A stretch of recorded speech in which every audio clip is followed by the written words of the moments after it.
자, 이번 시간에는 터치에 따라 바뀌는 색상에 대해서 알아보도록 하겠습니다.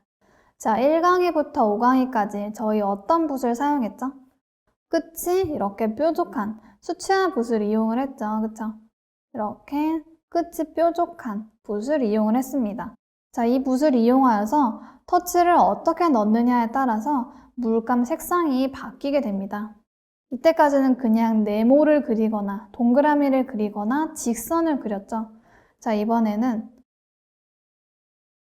빨간색으로 해볼까요? 터치를 어떻게 넣느냐에 따라서 색감이 어떻게 바뀌는지 한번 배워보도록 하겠습니다. 물감 섞고 물이 너무 많다면 이 끝쪽에다가 살살 물기를 빼주시고요. 자, 터치를 넣는데 그냥 이때까지는 그냥 이렇게 쭉 그렸어요. 그쵸? 근데 이번에는 붓을 들었다 놨다 한번 해보는 거예요. 어떻게 되는지. 자, 눕혔어요. 다시 올립니다. 다시 눕혀요. 다시 올려요.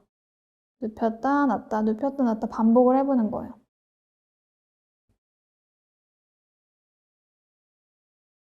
많이 눌린 부분은 살짝 하얀 부분도 있고 들으면서 들었던 부분은 물감이 고이게 되죠. 그래서 이 부분은 조금 진하게 표현이 돼요. 눕혔다가 바로 드는 부분, 이쪽이 조금 진하게 물감 양이 많아지기 때문에 물감이 조금 진하게 보여요. 자, 아니면 초록색을 한번 해볼까요?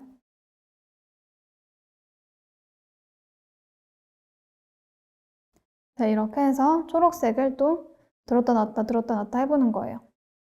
눕혔다가 들어요. 눕혔다가 들어요. 또 눕혔다가 뭐 다양한 방법으로 이렇게 해도 되고요.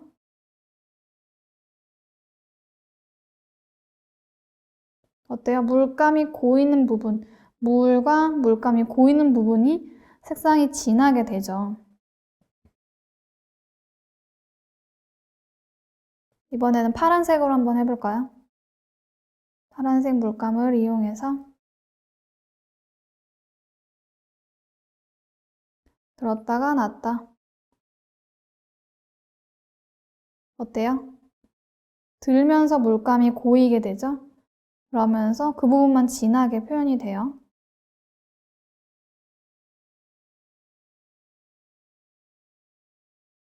처음에는 물이 많으니까 조금 더 확연하게 티가 나다가 점점점 티가 나지 않죠. 자, 이렇게 붓을 3개 눕히면 물감의 양이 퍼지면서 어떻게 돼요? 처음에는 연하다가 들으면서 진해지죠. 딱 끝나는 부분도 진하게 표현이 돼요. 하지만 처음 시작하면서 눕혔던 부분은 색상이 연하죠. 이런 부분은 살짝 하얗게 남겨져 있죠. 자, 이렇게 터치에 따라서 색감이 변한다. 자, 이 똑같은 물감을 이번에는 붓을 끝에를 잡고 아주 세워서 한번 그어봅니다. 덜덜덜 떨리네요. 그쵸? 근데 어때요? 색감이 조금 더 진하죠? 근데 이 색깔을 붓 전체에 발라보는 거예요. 전체에 발라서 꾹 눌러봅니다. 어때요? 색상이 연하죠? 똑같은 색상인데. 근데 여기는 또 색감이 비슷하죠? 자, 왜 그러냐? 끝에 물감이 고여서 끝부분만 이렇게 그을게 되면 물감이 많이 내려와요. 물감이 많이 종이에 묻게 되죠. 근데 이런 건 어때요? 붓이 넓어지니까, 붓의 면적이 넓어지니까 색상이 골고루 퍼지게 되는 거예요. 그래서 모든 면적에 색감이 묻게 되기 때문에 동일한 색상이 묻다가 떼면 끝에 있었던 물들이 쫙 한 번에 모이게 되는 거죠. 그래서 끝부분은 진하고 처음 시작했던 부분부터 들기 전까지 붓을 딱 놓기 전까지는 동일한 색상이다.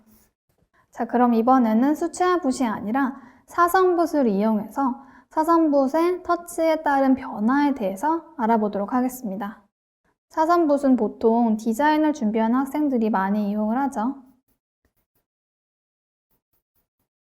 똑같은 파란색을 섞어 볼게요.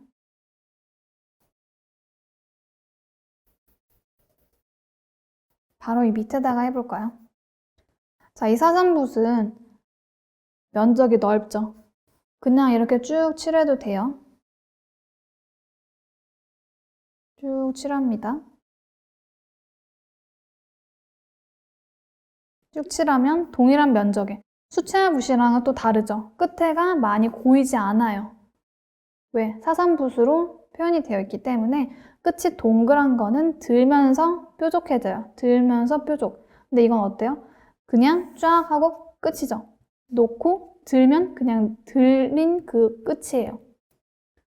그렇기 때문에 물이 많이 고이지 않아요. 자, 이번에는 들었다 놨다를 한번 해보겠습니다. 자, 이 뾰족한 부분으로 해볼게요. 여기 뾰족한 부분, 제일 긴 부분. 그래서 처음엔 눕혔다가 들었다가, 눕혔다가 들었다가, 눕혔다가 들었다가. 어때요? 이거랑 살짝 비슷한데 모양이 조금 다르죠? 여기도 드는 부분이 물감이 모이게 되는 건 똑같아요. 그쵸? 동글동글동글. 끝나는 부분, 들리는 부분이 진하고 넓은 면적으로 퍼지는 부분은 동일한 색상이죠. 조금 연한 색상이죠. 아니면 뭐 빨간색으로 한번 해볼까요?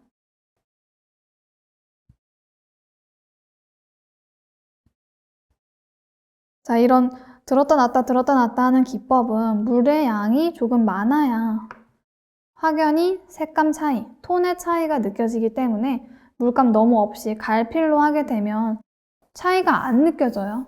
차이가 안 느껴지기 때문에 물을 조금 어느 정도 많이 한 상태에서 한번 해봅니다.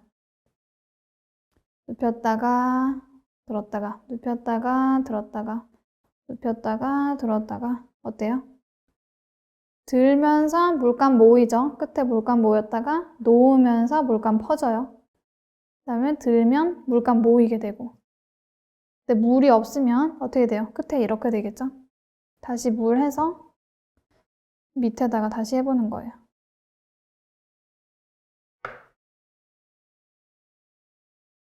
누웠다가 세웠다가 눕혔다가 세웠다가 눕혔다가 세웠다가 눕혔다가 세웠다가.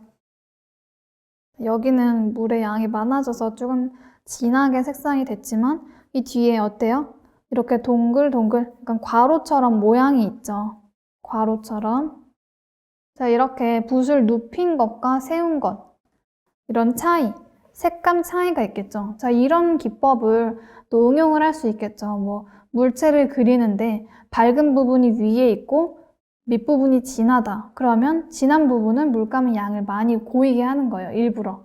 나는 이런 기법을 알고 있기 때문에 그냥 한 톤으로 쫙 칠한 다음에 그 밑에 어두운 색을 칠하는 것도 당연히 가능은 하지만 뭐 나는 이런 기법을 알고 있기 때문에 처음에 초벌을 넣을 때부터 명암이 있는 부분, 진한 부분은 물감을 살짝 고이게 해서 진하게 채도를 높여주는 거예요. 처음부터.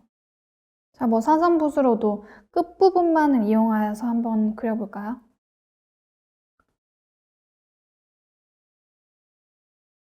이번에는 보라색으로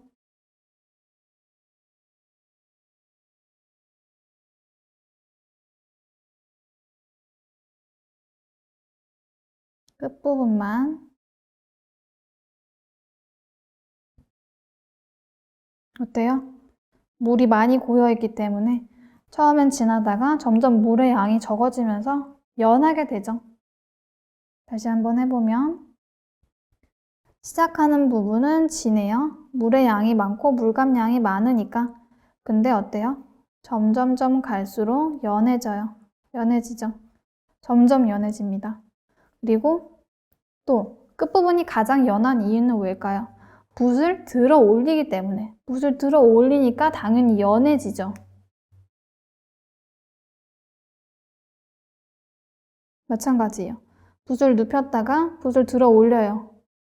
어때요?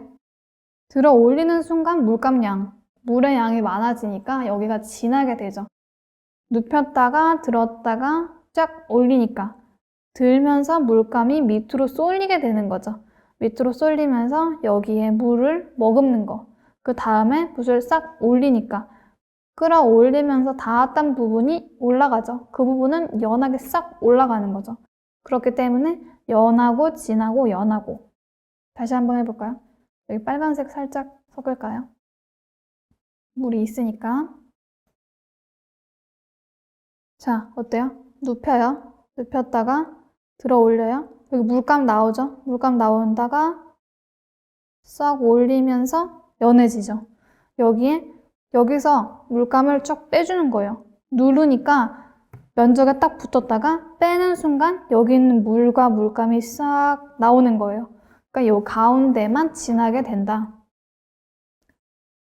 조금 더 길게 터치를 넣어볼까요? 자, 처음에 눕혀요.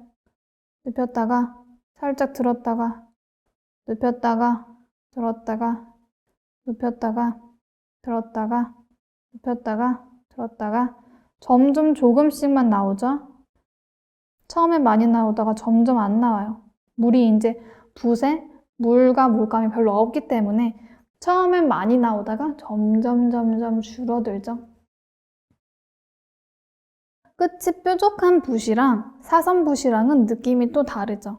여기는 딱 일정하게 세로로 나온다면 여기는 살짝 괄호 모양처럼 아니면 동그랗게 동그란 모양으로 나오게 되죠. 여기는 약간 직선으로 나오게 되는데 근데 또 여기는 살짝 괄호 모양이죠. 왜? 끝쪽으로만 했으니까 붓이 동그랗게 펴지게 되죠.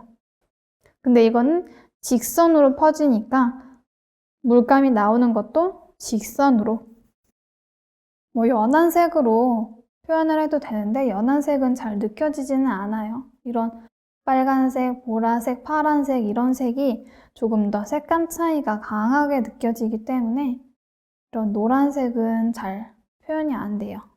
그래도 한번 해볼까요? 자, 물 많이 해서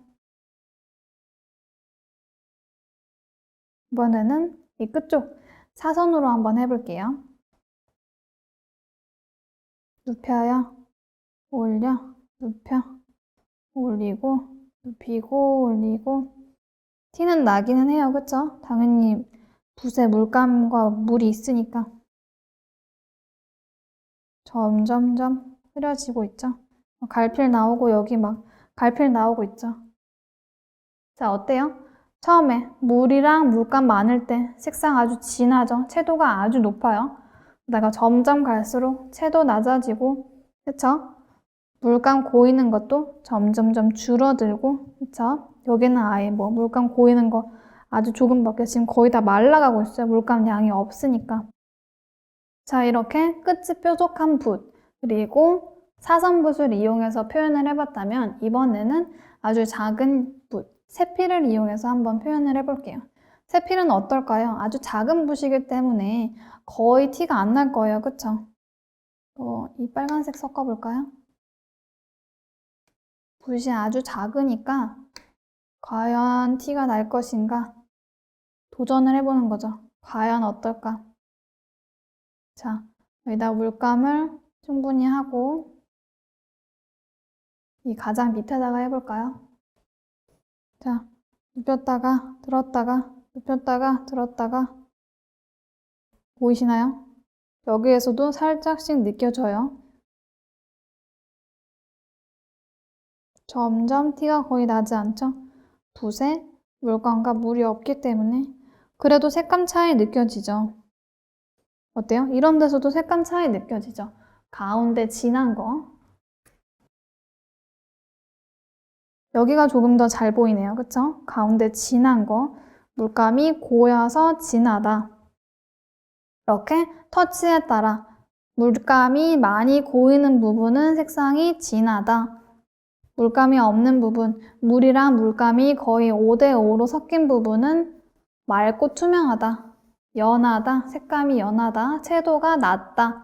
근데 물감의 양이 많은 부분, 물도 많고 물감도 많은 부분은 채도가 높다.